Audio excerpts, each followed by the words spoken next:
नहमदुहु व नुसल्ली अला रसूलिहिल करीम। अम्मा बादु फ़अऊज़ु बिल्लाहि मिनश शैतानिर रजीम। बिस्मिल्लाहिर रहमानिर रहीम। अल्हम्दुलिल्लाह, इस वक्त हमारा सफ़र जारी है और हम इस वक्त घटानी में हैं और समंदर के हम करीब हैं। यहाँ के मंज़र को मैंने देखा, मकामी लोगों से मैंने बातचीत की, तो दिल में मेरा इरादा आया कि ये मंज़र अपने दोस्तों को भी दिखाऊं और अल्लाह तबारक व तआला के इस अज़ीम कुदरत को। यहाँ के मकामी लोगों का कहना है कि इस दरिया की जो सबसे ख़तरनाक लहरें वो इस जगह में यहाँ टकराती हैं। अगर आप यहाँ मेरे इस तरफ आप देख सकते हैं तो यहाँ इतनी ख़तरनाक लहरें हैं।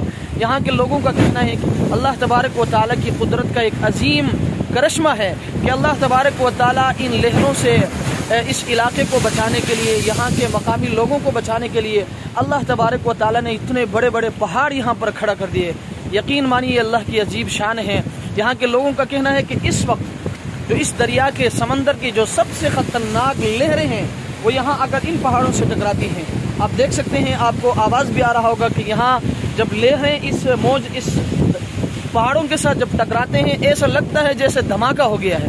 बहरहाल ये अल्लाह तबारक व तआला की अजीम कुदरत है और कुदरत की निशानियाँ हैं। मैंने चाहा अपने दोस्तों के साथ भी ये मंज़र उनके साथ भी शेयर करूं और उनको भी दिखाऊं।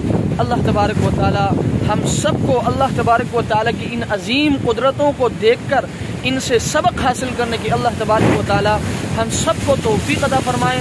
और अल्लाह तबारक व तआला ने इस दुनिया में हमें जिस मकसद के लिए भेजा है, अल्लाह तबारक व तआला हमें उस मकसद पर पूरा उतरने की हम सबको तौफीक अता फरमाए। वस्सलामु अलैकुम व रहमतुल्लाहि व बरकातहू।